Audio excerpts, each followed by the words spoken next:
పోయిన ఫస్ట్ ఇన్స్టాల్మెంట్లో ఫిబ్రవరి 8 నుంచి ఒక 50-60 రోజులు జరిగిన యుద్ధంలో మన ఇంపోర్ట్ బిల్లు $17 బిలియన్ పెరిగింది. ఇంటర్నేషనల్ మార్కెట్లో పెట్రోల్ రేటు పెరగటం వల్ల మన ఇంపోర్ట్ బిల్లు $171 బిలియన్ 2025 సంవత్సరంలో. దానికి అదనంగా ఇంకో $17 బిలియన్ పెరిగింది. కాబట్టి ప్రపంచవ్యాప్తంగా ఇది సంక్షోభానికి దారితీస్తుంది. అట్లాగే ట్రేడ్ గ్రోత్ రేటు పడిపోయినాయి, జీడిపి గ్రోత్ రేట్లు కూడా సవరించుకుంటారు.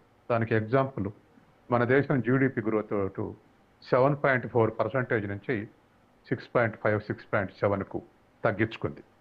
కాబట్టి ఇట్లా ప్రపంచం అంతా సంక్షోభానికి దారితీస్తూ ఉంది. రేపు మళ్ళీ యుద్ధం ప్రారంభమైతే ఈ సంక్షోభం ఇంకా తీవ్రమైనటువంటి అవకాశం ఉంది. సార్, అసలు అంతర్జాతీయ సముద్ర మార్గాన్ని ఒక దేశం తన భూభాగంగా ప్రకటించవచ్చా? అసలు అంతర్జాతీయ చట్టాలు ఏం చెబుతున్నాయి? ఏ సూత్రం ప్రకారం కూడా ఒక దేశం వచ్చి భౌగోళికంగా మరొక దేశాన్ని కానీ, మరొక దేశ వనరులను కానీ, మరొక దేశ తీర ప్రాంతాలను కానీ మాది అని డిక్లేర్ చేసే అవకాశం లేదు. ఏ సూత్రాలు ఒప్పుకునేటట్టయితే ఇవాళ ప్రపంచం మొత్తాన్ని ఆక్రమించాలనే దురుద్దేశంలో ఉన్నాడు ట్రంప్. ఆ సూత్రాలు రిజెక్ట్ చేశారు కాబట్టి అంతెందుకు వాళ్ళ మిత్ర దేశాలు రిజెక్ట్ చేశారు. పనామా కాలం అన్నప్పుడు మొత్తం వ్యతిరేకించారు. ఇరాన్ మీద దాడికి రమ్మని అడిగితే నాటో దేశాలు రిజెక్ట్ చేసినాయి. యుద్ధంలో మేము ఇన్వాల్వ్ కావని చెప్పేసి రిజెక్ట్ చేసినాయి. ఇప్పుడు హార్ముజ్ జలసంధిని నియంత్రణ చేయడానికి కూడా వాళ్ళ మిత్ర దేశాలు రమ్మంటే రావు. కాబట్టి అంతర్జాతీయ చట్టాలు ఏవి కూడా దీన్ని ఒప్పుకోవు. కానీ ఇది ఒక దురహంకార ధోరణితో, it is nothing but naked imperialism. కాబట్టి అటువంటి పరిస్థితుల్లో ఇవాళ హార్ముజ్ జలసంధి మా దేశంగా డిక్లేర్ చేస్తామంటుండు, మా ప్రాంతంగా డిక్లేర్ చేస్తామంటుండు. ఇది దరిదాపు ప్రపంచవ్యాప్తంగా దరిదాపు అమెరికాకు 760 సైనిక స్థావరాలు ఉన్నాయి. కాబట్టి ఆ అహంకారంతో ఇవాళ హార్ముజ్ జలసంధి కూడా మాదే అనేటువంటి పరిస్థితికి వచ్చాడు. ఇది సైలెంట్గా ఉన్న దేశాలు అన్నిటికి కూడా ఇప్పుడు దెబ్బ. అమెరికా గ్రిప్లో కనుక జలసంధి పోతే పరోక్షంగా ఏదో అంటారు కదా, మాయల ఫకీరు ప్రాణం చిలకలో ఉన్నట్టుగా చైనా, భారతదేశం, ఇతర తూర్పు ఏషియా దేశాలన్నిటి కూడా ఇప్పుడు అమెరికా చేతుల్లోకి పోతుంది. కాబట్టి ఇతర దేశాలు కూడా దీనికి వ్యతిరేకంగా రియాక్ట్ కావాల్సినటువంటి అవసరం ఉంది. హార్ముజ్ జలసంధి మాదే అని డిక్లేర్ చేస్తుంటే. సార్, అమెరికా కనుక ఇలాంటి చర్యలు తీసుకుంటే ఐక్యరాజ్య సమితి మరియు అంతర్జాతీయ సమాజం నుంచి ఎలాంటి ప్రతిస్పందన రావచ్చు? ఈఎన్ఓ నిర్వీర్యం అయిపోయిందండి.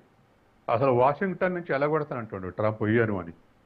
ఈఎన్ఓకి కావాల్సినటువంటి ఖర్చు మేము ఇవ్వమని గతంలో డిక్లేర్ చేశాడు. ఇప్పటికే డబ్ల్యూహెచ్ఓకు ఇవ్వట్లేదు.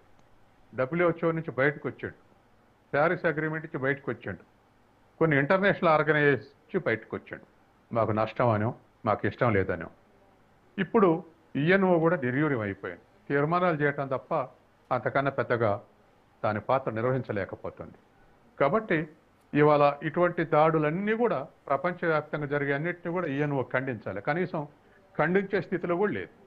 కాబట్టి ఈఎన్ఓ నిర్వీర్యమై ఉన్నది. కాబట్టి అమెరికాని అడ్డుకునేందుకు ఇతర దేశాలు రియాక్ట్ కావాల్సింది తప్ప దేశాలు కూడా రియాక్ట్ కావట్లేదు. ప్రజలు రియాక్ట్ అవుతున్నారు.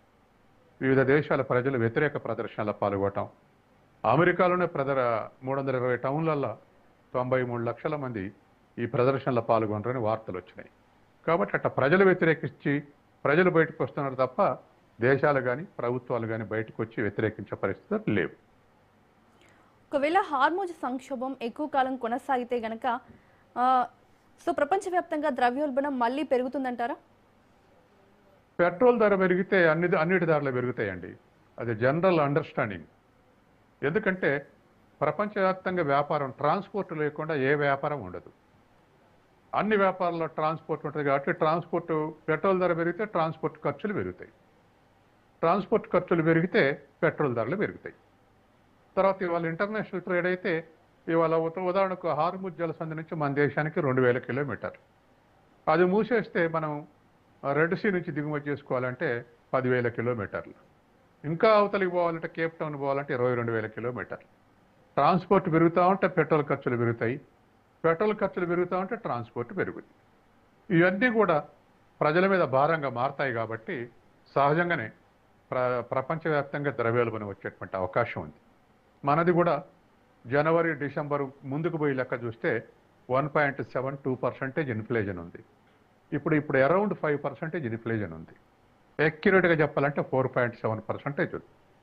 అరౌండ్ 5% ఇన్ఫ్లేషన్ ఉందంటే ప్రజల మీద ఖచ్చితంగా భారమే. కాబట్టి ఇది ప్రపంచవ్యాప్తంగా కూడా దీన్ని ఎదుర్కోవాల్సినటువంటి పరిస్థితులు వచ్చి ఉంటున్నాయి. హార్ముజ్పై అమెరికా ఇరాన్ ఘర్షణ గనుక ముదిరితే గల్ఫ్ దేశాల భద్రత ఆర్థిక వ్యవస్థపై ఎలాంటి ప్రభావం పడే అవకాశం ఉంది? గల్ఫ్ నుంచి ఇప్పుడున్నటువంటి గల్ఫ్ చుట్టూ ఉన్నటువంటి ఉత్తరంలో ఉన్నటువంటి ఇరాక్ కానీ ఇరాన్ కానీ దాని వెనుకున్నటువంటి దేశాలు కానీ రిపబ్లిక్స్ సోవియట్ రిపబ్లిక్స్ కానీ అవి ఈ యొక్క పక్క. మరొక పక్క ఇవాళ ఉన్నటువంటి పరిస్థితుల్లో సౌదీ అరేబియా కానీ దాని ముఖం ముందున్నటువంటి దేశాలు యుఏఈ కానీ లేకపోతే ఒమన్ కానీ దాని పక్కన ఉన్నటువంటి యెమెన్ కానీ ఇటువంటి దేశాలన్నీ కూడా ఇవాళ ఆయిల్ ఎక్స్పోర్ట్ చేస్తేనే వాటికి ప్రధానమైనటువంటి ఆదాయం. కాబట్టి ఆయిల్ ఎక్స్పోర్ట్ స్తంభిస్తే యుద్ధం జరిగితే స్తంభించడం ఖాయం. అసలు ఒక్క ఇరాన్ సంక్షోభం ఉంటేనే రిలేటివ్ షార్టేజ్ వస్తుంది ప్రపంచవ్యాప్తంగా. అటువంటిది గల్ఫ్లో ఉన్నటువంటి అనేక దేశాలు ఈ సంక్షోభం ఉంటే ఖచ్చితంగా స్కేర్సిటీ ఉంటుంది. ఆ స్కేర్సిటీ అనేక రకాల, అట్లాగే పెట్రోలియం కాకుండా గ్యాస్ స్కేర్సిటీ కూడా వచ్చే అవకాశం ఉంది. మనం చూసాం కదా మన దేశంలో ప్రజలు ఎట్లా అల్లాడిపోయారు గ్యాస్ లేక. కాబట్టి అటువంటి పరిస్థితులు ప్రపంచవ్యాప్తంగా ఎదుర్కోవాల్సి వస్తుంది. మన దేశానికి ఇంకా ఎఫెక్ట్ ఉండేటువంటి అవకాశం ఉంది. ఎందుకంటే ఆయిల్ ఇంపోర్ట్స్